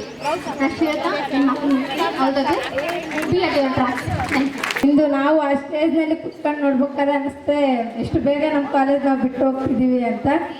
ಇಲ್ಲಿ ನನಗೆ ಭಾಳಷ್ಟು ಮೆಮೊರೀಸ್ ಇದಾವೆ. ಬಿಕಾಸ್ ಯಾಕಂದರೆ ನಾನು ನಮ್ಮ ಪ್ರಿನ್ಸಿಪಾಲಿಂದ ಹಿಡಿದು ಲೆಕ್ಚರ್ಸ್ವರೆಗೂ ದುಡ್ಡು ಇಸ್ಕೊಂಡು ಟೀ ಕುಡಿದಿರ್ಬೋದಾಗಿರ್ಬೋದು. ಹಾಗೆ ನಾವು ಏನೇ ಮಾಡಿದ್ರು ಅವರು ನಮ್ಮನ್ನು ಕ್ಷಮಿಸಿದ್ದಾರೆ ಅಂತ ನನಗೆ ಗೊತ್ತು. ನಾವು ಆ ಕಾಲೇಜ್ಗೆ ಧಕ್ಕೆ ತರೋಂಥ ಕೆಲಸಗಳು ಯಾವತ್ತೂ ನಮ್ಮ ಬ್ಯಾಚಿಂದ ನಾವು ಯಾರೂ ಮಾಡಿಲ್ಲ, ಮಾಡೋದು ಇಲ್ಲ. ಇರೋ ಇನ್ನು 2 ತಿಂಗಳಾದರೂ ಕೂಡ ನಾವು ಕಾಲೇಜಿಗೆ ಸಿಗ್ತೀವಿ ಹಾಗೂ ಕಾಲೇಜ್ಗೆ ಒಳ್ಳೆ ರಿಸಲ್ಟ್ ಕೊಡ್ತೀವಿ ಅಂತ ಭರವಸೆ ನೀಡ್ತಾ ನನ್ನ ಮಾತುಗಳನ್ನು. Times in my college here, and this is the day in my final year I am speaking again, and I am going to share my experience here. First of all, coming up to the faculty, It was very good. The service was really good, and the experience was very safe and good. And coming up to our juniors who has arranged all these games and this gathering and everything, I would like to really appreciate and thank them. And I would like to appreciate, and I would like to help. Like, I would like to tell them to be like they should never forget their goal. As like Basavaraj sir said, girls are not just made for kitchen, they are also made for very other fields. Like there are all these fields where girls can also make their stand, not just kitchen. So I would like to tell you guys to never stop dreaming. You can dream, you can achieve. Girls has also got power. So ಯಾಕಂದರೆ ಯಾವ ಕಾಲೇಜಲ್ಲೂ ಯಾವುದೇ ರೀತಿ ಯಾವ SARS government college ಆಗಿರ್ಬೋದು, ಯಾವ ಕಾಲೇಜಲ್ಲಾಗಿರಲಿ 3 exams ಯಾರು ಬರ್ಸೋಕ್ಕೆ ಸಾಧ್ಯನೇ ಇಲ್ಲ, ಬರ್ಸೂ ಇಲ್ಲ. ಎಲ್ಲರಿಗೂ ಮೊದಲೇದಾಗಿ ಥ್ಯಾಂಕ್ಸ್ ಹೇಳೋಕ್ಕೆ ಇಷ್ಟಪಡ್ತೀನಿ. ಮತ್ತು ಯಾವ ಕಾಲೇಜಲ್ಲೂ ವಿದ್ಯಾರ್ಥಿಗಳಿಗೆ ಯಾವುದೇ ರೀತಿ ಸಪೋರ್ಟ್ ಮಾಡೋದಾಗಿರಲಿ, ಮತ್ತು ಈಗ ಫಸ್ಟ್ ಪಿ ಯು ಸಿ ಏನು ರಜಾ ಅಂತೇಳಿ ಮನೆ ಕೂತ್ಕೊಂಡು ಎಲ್ಲ ವಿದ್ಯಾರ್ಥಿಗಳು ಮನೇಲಿರ್ತಾರೆ. ಬಟ್ ನಮ್ಮ ಕಾಲೇಜಲ್ಲಿ ಆ ಥರ ಎಲ್ಲ. ಫಸ್ಟ್ ಪಿ ಯು ಸಿಯವರಿಗೆ ರಜಾ ಕೊಟ್ಟರೆ ಮತ್ತೆ ಓದೋದು ಗ್ಯಾಪ್ ಆದರೆ ಮಕ್ಕಳಿಗೆ ತೊಂದರೆ ಆಗುತ್ತೆ ಅಂತೇಳಿ ಕಂಟಿನ್ಯೂ ಕ್ಲಾಸಸ್ ಹಂಗೆ ಫಸ್ಟ್ ಪಿ ಯು ಸಿಯವ್ರಿಗೆ ಕೂಡ ಅದೇ ಥರ ಮತ್ತೆ ಕಂಟಿನ್ಯೂ ಕ್ಲಾಸ್ ಮಾಡ್ತಾರೆ. ಅದಕ್ಕೂ ಥ್ಯಾಂಕ್ಸ್ ಹೇಳೋಕ್ಕೆ ಇಷ್ಟಪಡ್ತೀನಿ. ಮತ್ತು ಪೇರೆಂಟ್ಸ್ ಮಕ್ಕಳು ಕಾಲೇಜಿಗೆ ಬಂದು ಎಲ್ಲಿಗಾದ್ರೂ ಹೋಗ್ತಾರೆ, ಆ ಸಾರ್ ಹೇಳಿದ್ರೆ ಆವಾಗಲೇ ಈ ಥರ ಕಾಲೇಜಿಗೆ ಬಂದು ಹಿಂಗೆ ಮಾಡ್ತಾರೆ ಅಂತ. ಅದಕ್ಕಾಗೆ ನಮ್ಮ ಸಾರ್ ಮದನಪ್ಪ ಸಾರು ಈ ಕಾಲೇಜ್ಗಾಗೆ ಪೇರೆಂಟ್ಸ್ಗೆ ಗೊತ್ತಾಗಲಿ ಮತ್ತು ಸಾರ್ಸ್ಗೆ ಗೊತ್ತಾಗ್ಲಿ ಅಂತೇಳಿ ವಿಶೇಷವಾಗಿ ID ಕಾರ್ಡ್ನ ಸ್ಕ್ಯಾನ್ ಮಾಡೋದನ್ನ ತರಿಸಿದ್ದಾರೆ. ಅದು ಯಾವ ಕಾಲೇಜಲ್ಲೂ ಬಳ್ಳಾರಿಯಲ್ಲಿ ಎಲ್ಲಾಗಲಿ ಇಲ್ಲೇ ಫಸ್ಟ್ ಟೈಮ್ ಆಗಿರೋದು. ಅದಕ್ಕೆ ಧನ್ಯವಾದಗಳು ಹೇಳಕ್ಕೆ ಇಷ್ಟಪಡ್ತೀನಿ ಮದನಪ್ಪ ಸಾರಿಗೆ. ಯಾವಾಗಲೂ ನಮ್ಮ ಎಕನಾಮಿಕ್ಸ್ ಸಾರ್ ಹೇಳೋರು ನಿಮ್ಮ ಸಾರ್ ಅಂತ. ನಮ್ಮ ಸಾರ್ ಯಾವತ್ತಿದ್ರು ಅಲ್ಲೇ ಇರ್ತಾರೆ. ನಮ್ಮ ಸಾರ್ನ ಮೀರ್ಸಕ್ಕೆ ಯಾವ ಸಾರು ಬಂದರೂ ಸಾಧ್ಯ ಇಲ್ಲ, ಮೀರ್ಸಕ್ಕೂ ಆಗಲ್ಲ ನಮ್ಮ ಸಾರ್ ಆ ಥರ. ಮತ್ತೆ ಏನಿಲ್ಲ ಇಷ್ಟಪಡ್ತೀನಿ ಅಂದರೆ, ಯಾವ ಗರ್ಲ್ಸ್ ಕಾಲೇಜ್ ಆಗಿರಲಿ ಯಾವ ಕಾಲೇಜ್ ಆಗಿರಲಿ, ನಮ್ಮ ಕಂಪ್ನಿಲಿ ಎಷ್ಟು ಕಾಲೇಜ್ ಇದಾವಂದರೆ ಟೂರ್ ಬಗ್ಗೆ ಎಷ್ಟು ಕಾಳಜಿ ವಹಿಸಿ ನಮ್ಮ ಲಕ್ಷ್ಮಣ್ ಸರ್ ಆಗಿರ್ಬೋದು, ಕನ್ನಡ ಸರ್ ಆಗಿರ್ಬೋದು, ಸುಂತ ಮೇಡಮ್ ಆಗಿರ್ಬೋದು, ಟೂರ್ ಬಗ್ಗೆ ಕರ್ಕೊಂಡೋಗಕ್ಕೆ ಎಷ್ಟು ತೊಂದರೆ ಪಟ್ರಂದ್ರೆ ನಮ್ಮ ಲಕ್ಷ್ಮಣ್ ಸರ್ ಕಣ್ಣಲ್ಲಿ ನೀರೇ ನೋಡ್ಬಿಟ್ಟಿದ್ವಿ. ಯಾಕಂದರೆ ಮಕ್ಕಳು ಖುಷಿನ ಕರ್ಕೊಂಡೋಗೋಣ ಅಂತೇಳಿ ಸಾರ್ ಯಾವುದೋ ಒಂದು ರೀತಿಲಿ ಖುಷಿ ಪಡ್ಸೋಕೆ ಟ್ರೈ ಮಾಡಿದ್ರು. ಬಟ್ ಸಮಸ್ಯೆಗಳು ಒಳ್ಳೇದಾಗಬೇಕಂದ್ರೆ ಸಮಸ್ಯೆ ಬರ್ತಾವಲ್ಲ, ಆ ಥರ ಸಾರಿಗೆ ಸಮಸ್ಯೆ ಕಾಡಕ್ಕೆ ಸ್ಟಾರ್ಟ್ ಆಗ್ಬಿಟ್ಟು. ಆದರೂ ಟೂರಿಗೆ ಹೋದಲ್ಲಿ ತುಂಬ ಎಂಜಾಯ್ ಮಾಡಿದ್ವಿ. ಮತ್ತು ಎಲ್ಲ ರೀತಿ ಒಂದು ಅದರಿಂದ ಪ್ರತಿಫಲ ಸಿಕ್ತು ಟೂರಿಗೆ ಹೋಗಿತ್ತು. ಆಮೇಲೆ ಇನ್ನು ನಾನು ಸೆಕೆಂಡ್ ಪಿ ಯು ಸಿ ನಂದು ಮುಕ್ತಾಯ ಆಗ್ತೈತಿ ಈ ವರ್ಷ. ಮತ್ತೆ ನಾನು ಈ ಕಾಲೇಜ್ ಮಿಸ್ ಮಾಡ್ಕೊಳಕ್ಕೆ ಇಷ್ಟಪಡಲ್ಲ. ಮತ್ತೆ ಇಲ್ಲಿಗೆ ಬರ್ತೀನಿ. ನನಗೇನು ಅಷ್ಟು ಮಿಸ್ ಅನ್ಸಲ್ಲ. ಯಾಕಂದರೆ ಈ ಕಾಲೇಜಲ್ಲಿ ಸಿಕ್ಕಂಥ ಫೆಸಿಲಿಟಿ ಎಲ್ಲಿ ಸಿಗಲ್ಲ. ಟೆಕ್ಸ್ಟ್ ಬುಕ್ಸ್ ಮತ್ತು ಕಾಲೇಜ್ ಕಡೆಯಿಂದನೇ ಫ್ರೀ ಬರ್ತಾವೆ. ಮತ್ತೆ ಹೇಳ್ಬೇಕಂದ್ರೆ ನನ್ನ ಫ್ರೆಂಡ್ಸ್ ಏನಿದಾರಲ್ಲ second P U C all members, ಈ ಫ್ರೆಂಡ್ಶಿಪ್ ಮತ್ತೆ ಎಲ್ಲಿ ಸಿಗಲ್ಲ. ಅದಕ್ಕಾಗಿ ನಾನು ಇದೇ ಕಾಲೇಜಿನ ಚಾಯ್ಸ್ ಮಾಡ್ಕೊಂತೀನಿ, ಮತ್ತೆ ಬೇರೆ ಕಾಲೇಜ್ ಸಿಗಲ್ಲ. ಇನ್ನೇ ಹೇಳ್ಬೇಕಂದ್ರೆ ನನ್ನ ಸಬ್ಜೆಕ್ಟ್ ಅಂತ ಬಂದರೆ ಕ್ಲರ್ಕಿಂದ ಹಿಡಿದು ಆಯಮ್ಮಕ್ಕವರೆಗೂ ನಮ್ಮ ಕಾಲೇಜ್ ಫುಲ್ ಅಲರ್ಟ್ ಇದೆ ಅಂತ ಹೇಳ್ಬೋದು. ಯಾರೇ ಆಗಿರಲಿ, ನಿಮ್ಮ ಅಕ್ಕ ನಿಮ್ಮ ತಂಗಿಯರು, ನನ್ನ ಕಡೆಯಿಂದ ರಿಕ್ವೆಸ್ಟ್, ಯಾರಾದರೂ ನಿಮ್ಮ ಮನೆ ಪಕ್ಕ ಅಕ್ಕ ಇದ್ದರೆ ನಿಮ್ಮ ಮನೇಲಿದ್ದರೆ ಅಡ್ಮಿಷನ್ ಇಲ್ಲೇ ಮಾಡ್ತೀರಿ. ಇಲ್ಲಿ ಸಿಕ್ಕಂಥ ಸ್ಪೆಷಾಲಿಟಿ ಎಲ್ಲಿ ಸಿಗಲ್ಲ. ಎಲ್ಲರೂ ಹೇಳ್ತಾರೆ ಇಲ್ಲಿ ಬಂದು ಸ್ಟೇಜ್ ಫಿಯರ್ ಇದು ಮಾಡ್ಕೊಂಡು ನಾನು ಇಲ್ಲಿ ಮತ್ತೆ ಮಿಸ್ ಮಾಡ್ಕೊಳಕ್ಕೆ ಇಷ್ಟಪಡಲ್ಲ. ಇವಾಗ ಅನಿಸ್ಬೋದು ನಾನು ಈ ಕಾಲೇಜ್ ಬಿಟ್ಟು ಹೋಗ್ಬೇಕಂತ. ಬಟ್ ಹೋದ್ಮೇಲೆ ಗೊತ್ತಾಗ್ತೈತಿ ಈ ಕಾಲೇಜು. ಆದರೆ ನನಗೆ ಇಲ್ಲೇ ಗೊತ್ತಾಗಿದೆ. ಯಾಕಂದರೆ ಈ ಕಾಲೇಜಲ್ಲಿ ಇರೋದಾಗಿರಲಿ, ಸಾರ್ಸ್ ಆಗಿರಲಿ, ಮಾತಾಡೋದಾಗಿರಲಿ, ಸ್ಕೂಲ್ ರೂಮಲ್ಲಿ ಸಾರ್ಸ್ ಆಗೇ ಇರ್ತಾರೆ. ಬಟ್ ಹೊರಗಡೆ ಬಂದರೆ ಎಷ್ಟು ಫ್ರೀಡಮ್ ಇರುತ್ತೆ ಅಂತ ಹೇಳಕ್ಕೆ ನಮ್ಮ ಸಾರ್ ಈಗೇನು ಮಾಡ್ತಾ ಇದ್ದಾರಲ್ಲ ಅದೇ ಸಾಕು. ಮತ್ತೆ ಇನ್ನು ಹೇಳ್ಬೇಕಂದ್ರೆ ನಮ್ಮ ಕಾಲೇಜಲ್ಲಿ ಫೀಸ್ ಆಗಿರ್ಬೋದು, ಎಲ್ಲ ರೀತಿ ಸ್ಪೆಷಾಲಿಟಿ ಇದೆ. ಇಷ್ಟು ಹೇಳಲಿಕ್ಕೆ ಅವಕಾಶ ಮಾಡಿಕೊಂಡಂಥ ಎಲ್ಲರಿಗೂ ಧನ್ಯವಾದಗಳು. ನಾನು ಹೇಳಿದ್ದೆ, ನನಗೆ ನಂಬಿಕೆ ಇದೆ ವಿನೂತನ ಕಾಲೇಜು ನನಗೆ ನೂತನ ಬಾಳನ್ನು ಕೊಡುತ್ತದೆ ಅಂತೇಳಿ ನಾನು ನಂಬಿದ್ದೆ. ಅವಾಗ ಹೇಳಿದ್ದೀನಿ ನಾನು. ಬಟ್ ಈ ಕಾನ್ಫಿಡೆಂಟ್ಲಿ ಹೇಳ್ತಾ ಇದ್ದೀನಿ, ವಿನೂತನ ಕಾಲೇಜ್ ನಾನು ನಿಜವಾಗ್ಲೂ ನನಗೆ ಒಳ್ಳೆಯ ಭವಿಷ್ಯವನ್ನು ಕೊಟ್ಟಿದೆ, ಗ್ಯಾರಂಟಿ ಹೇಳ್ತೀನಿ. ಈ ಸಂದರ್ಭದಲ್ಲಿ ನಾನು ಮದನಪ್ಪ ಸರ್ ಅವ್ರಿಗೆ, ಗೋಪಾಲ್ ಸರ್ ಅವ್ರಿಗೆ, ತಿರುಪತಿ ಸರ್ ಅವ್ರಿಗೆ ನನ್ನ ಹೃದಯಪೂರ್ವಕ ಪಾದಾಭಿವಂದನೆಗಳನ್ನು ತಿಳಿಸ್ತಾ ಇದ್ದೇನೆ. ಯಾಕಂದರೆ ಅವ್ರು ಕೊಟ್ಟಿರುವಂಥ ಗೈಡೆನ್ಸ್, ಅವ್ರು ಕೊಟ್ಟಿರುವಂಥ ಒಂದು ಧೈರ್ಯ. ಮುಂದೆ ನಾವು ಚಿಕ್ಕವರಿದ್ದಾಗ ನಾವು ಗೌರ್ಮೆಂಟ್ ಶಾಲೆಗಳಲ್ಲಿ ಒಂದು ಟ್ಯಾಗ್ ಬರಿತಾ ಇದ್ರು, ಹೆಣ್ಣೊಂದು ಕಲಿತರೆ ಶಾಲೆಯೊಂದು ತೆರೆದಂತೆ ಅಂತೇಳಿ. ಬಟ್ ಈಗ ಹೆಣ್ಣಿಲ್ಲದ ರಂಗ ಯಾವುದೂ ಇಲ್ಲ, ಎಲ್ಲದರಲ್ಲೂ ಇದ್ದೀವಿ ಹೆಣ್ಮಕ್ಕಳು. ಅದೊಂದು ನಮಗೆ ಹೆಮ್ಮೆ ಇದೆ. ಅದು ಹೆಂಗಾಗುತ್ತೆ ಅಂದರೆ ಒಂದು ಒಳ್ಳೆ ಗುರುಗಳ ಒಂದು ಬೆಂಬಲದಿಂದ ಮಾತ್ರ, ಹಾಗೆ ತಂದೆ ತಾಯಿಯರ ಒಂದು ಬೆಂಬಲದಿಂದ ಕೂಡ. ಟೀಚರ್ಸ್ಗೆ ಎಷ್ಟೋ ಜನ ನಾವೇ ಅಲ್ಲ, ನಮಗಿಂತ ಒಳ್ಳೆ ಟ್ಯಾಲೆಂಟ್ ಇರುವ ಸ್ಟೂಡೆಂಟ್ಸ್ ಕೂಡ ಮುಂದೆ ಬರ್ಬೋದು. ಆದರೆ ನಮಗೆ ಒಳ್ಳೆ ಟೀಚರ್ಸ್, ಉಪನ್ಯಾಸಕರು, ಒಳ್ಳೊಳ್ಳೆ ಮಾರ್ಗದರ್ಶನ ಕೊಡೋರು ಮುಂದೆ ನಮಗೆ ಸಿಗುತ್ತೋ ಇಲ್ವೋ ಅಂತ ನಮಗೆ ಗ್ಯಾರಂಟಿ ಇದೆನಾ? ಇಲ್ಲ. ಆದ್ದರಿಂದ ಇಂಥ ಒಳ್ಳೆ ಗುರುಗಳನ್ನು ನಾವು ಪಡೆದಿದ್ದೀವಿ ಅಂತ ನಿಜವಾಗ್ಲೂ ನಾವೆಲ್ಲ ಧನ್ಯರಾಗಿದ್ದೀವಿ. ನಿಜವಾಗ್ಲೂ ನಮ್ಮ ಅದೃಷ್ಟ. ಇನ್ನು ನಮ್ಮ ತಂಗಿಯರಿಗೆಲ್ಲ ಹೇಳೋದೇನಂತಂದರೆ, ಚೆನ್ನಾಗಿ ಓದ್ರಿ. ಸರ್ ಹೇಳಿದರು, ಇಂಡಿಪೆಂಡೆಂಟ್ ಆಗಿರಬೇಕು, ಡಿಪೆಂಡ್ ಆಗಿರಬಾರ್ದು. ಸ್ವಾವಲಂಬನೆಯನ್ನು ಹೊಂದಿರಬೇಕು, ಅವಲಂಬನೆಯನ್ನು ಹೊಂದಿರಬಾರ್ದು. ಯಾಕಂದರೆ ಮುಂದೆ ಕಾಲ ಹೆಂಗಿರುತ್ತೋ ಏನೋ ಅಂತ ಹೇಳಿದ್ರು ಸರ್. ಅದು 100ಕ್ಕೆ 100 ಪಟ್ಟು ನಿಜ. ಯಾಕಂದರೆ ನಾನು ಲಾಸ್ಟ್ ಟೈಮ್ ಹೇಳ್ದಂಗೆ, ನಾನು ಮದುವೆ ಆದರೂ ಮಕ್ಕಳಿದ್ದಾವೆ ನನಗೂ, ಹಾಗೆ ಸ್ಕೂಲ್ ಕಾಲೇಜಿಗೆ ಬಂದು ಎಷ್ಟು ಸ್ಟ್ರೆಸ್ ಇರುತ್ತೆ ಅಂತಂದರೆ, ಆ ಕಡೆ ಮಕ್ಕಳು ನೋಡ್ಕೋಬೇಕು, ಮನೆ ನೋಡ್ಕೋಬೇಕು, ಓದಬೇಕು. ಎಕ್ಸಾಮ್ ಟೈಮಲ್ಲಿ ಎಷ್ಟು ಸ್ಟ್ರೆಸ್ ಅನುಭವಿಸ್ತೀವಿ ಅಂತಂದರೆ ನಾವು, ಯಾಕೆ ಆಗ ನಾವು ವಿದ್ಯೆಯಿಂದ ಕುಂಠಿತರಾಗಿದ್ದೀವಿ. ಅವಾಗ ಓದೋ ಟೈಮಲ್ಲಿ ಓದಿಲ್ಲ. ಬಟ್ ಈಗ ಎಷ್ಟು ಕಷ್ಟಪಟ್ಟು ಓದ್ತಾ ಇದ್ದೀವಿ ಅಂತಂದರೆ ವಿದ್ಯೆ ಬೆಲೆ ಏನಂತ ಗೊತ್ತಾಗಿದೆ. ಬಟ್ ನೀವು ಈ ಓದೋ ಟೈಮಲ್ಲಿ ಕರೆಕ್ಟಾಗಿ ನೀವು ಓದೋ ಪೀರಿಯಡ್ ಚೆನ್ನಾಗಿ ಇವಾಗ ಹಿಂಗೆ ಓದಿ ಒಂದು ಹಂತಕ್ಕೆ ಬರಬೇಕು. ಇವಾಗ ನಾವು ಅನುಭವಿಸಂಥ ಕಷ್ಟ ನೀವು ಮುಂದಕ್ಕೆ ಅನುಭವಿಸಬಾರ್ದು. ಅದೆಲ್ಲ ಗೊತ್ತಾದ್ಮೇಲೆ ಅವಲಂಬನೆ ಇಲ್ಲದೆ ಸ್ವಾವಲಂಬಿಯಾಗಿ ಬದುಕಬೇಕು ಅಂತಂದರೆ ವಿದ್ಯೆ ಖಂಡಿತ ಅವಸರ. ಹಾಗಾಗಿ ನಾನು ಒಂದೇ ಹೇಳ್ತೀನಿ, ಎಲ್ಲರೂ ಚೆನ್ನಾಗಿ ಓದ್ರಿ, ಟೀಚರ್ಸ್ಗೆಲ್ಲ ಒಳ್ಳೆ ರೆಸ್ಪೆಕ್ಟ್ ಕೊಡ್ರಿ. ಆ್ಯಕ್ಚುಲಿ ಈ ಕಾಲೇಜಲ್ಲಿ ನಮಗೆ ಎಜುಕೇಷನ್ಗೆ ಈಸಿಯಾಗಿ ಮಾಡಿಕೊಟ್ಟಂಥ ಈ ಟ್ರಸ್ಟಿಗೆ ಕೂಡ ಥ್ಯಾಂಕ್ ಯು ಹೇಳೋಕ್ಕೆ ಇಷ್ಟಪಡ್ತೀನಿ. ಅದೇ ರೀತಿ ನಮಗೆಲ್ಲ ಸಪೋರ್ಟ್ ಮಾಡಿರ್ತಕ್ಕಂಥ ಫ್ಯಾಕಲ್ಟಿ ಕೂಡ thank you for giving this opportunity. ಈ 3 ವರ್ಷ ಡಿಗ್ರಿ ಏನು ಕಲ್ತೀವಲ್ಲ, ಈ ಕಾಲೇಜ್ ಫಸ್ಟಿಗೆ ಬಂದಾಗ ಇದು ನಮಗೆ, ನಾನೇನು ಅಂದ್ಕೊಂಡಿದ್ದೆ ಅಂದರೆ ತುಂಬ ದೊಡ್ಡ ಕಾಲೇಜಿಗೆ ಹೋಗ್ಬೇಕು, ಮತ್ತು ಅಲ್ಲಾದರೆ ಎಲ್ಲ ಜಗ್ಗಿ ಜನ ಇರ್ತಾರಲ್ಲ, ಅಲ್ಲಾದರೆ ಎಲ್ಲ ಚೆನ್ನಾಗಿರುತ್ತೆ, ಎಲ್ಲ ಚೆನ್ನಾಗಿರುತ್ತೆ ಅಂದ್ಕೊಂಡಿದ್ದೆ. ಈ ಕಾಲೇಜಿಗೆ ಬಂದಾಗ ನಾನು ಫಸ್ಟಿಗೆ ಇಷ್ಟ ಆಗಿದ್ದಿಲ್ಲ, ಆಮೇಲೆಲ್ಲ ಇಷ್ಟ ಆಯಿತು. ನಮ್ಮಿಂದ ಏನಾದರೆ ಗುರುಗಳಿಗೆ ಏನಾದರೆ ತೊಂದರೆ ಆಗಿದ್ದರೆ ನಮ್ಮನ್ನು ಕ್ಷಮಿಸಿ ಅಂತ ಕೇಳುತ್ತಾ, ಮತ್ತು ಶಾಸ್ತ್ರಗಳೆಲ್ಲ ಹೇಳ್ತಾರೆ ನಮ್ಮ ಗುರಿನ ಮುಟ್ಬೇಕು ಅಂತ. ನಮ್ಮ ಗುರಿ ಏನಿದ್ರು ಬರೀ ಒಂದು ಗೌರ್ಮೆಂಟ್ ಜಾಬ್ಗೆ ಆಗಿರಬಾರ್ದು, ನಾವು ಯಾವಾಗಲೂ 4 ಜನಕ್ಕೆ ಕೆಲಸ ಕೊಡೋಂಗೆ ಬೆಳಿಬೇಕು ಅನ್ನೋದು ನನ್ನ ಆಸೆ.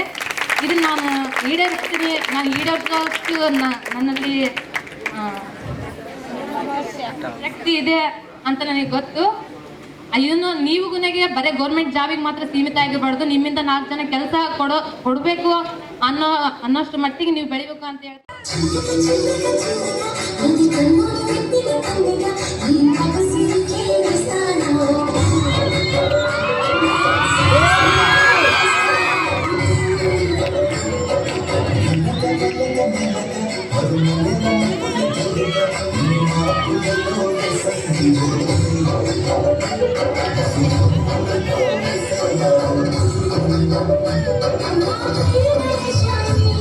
ಮೊದಲ ಪ್ರಯತ್ನ ಚಪ್ಪಾಳೆ ಪ್ರೋತ್ಸಾಹಿಸಬೇಕು.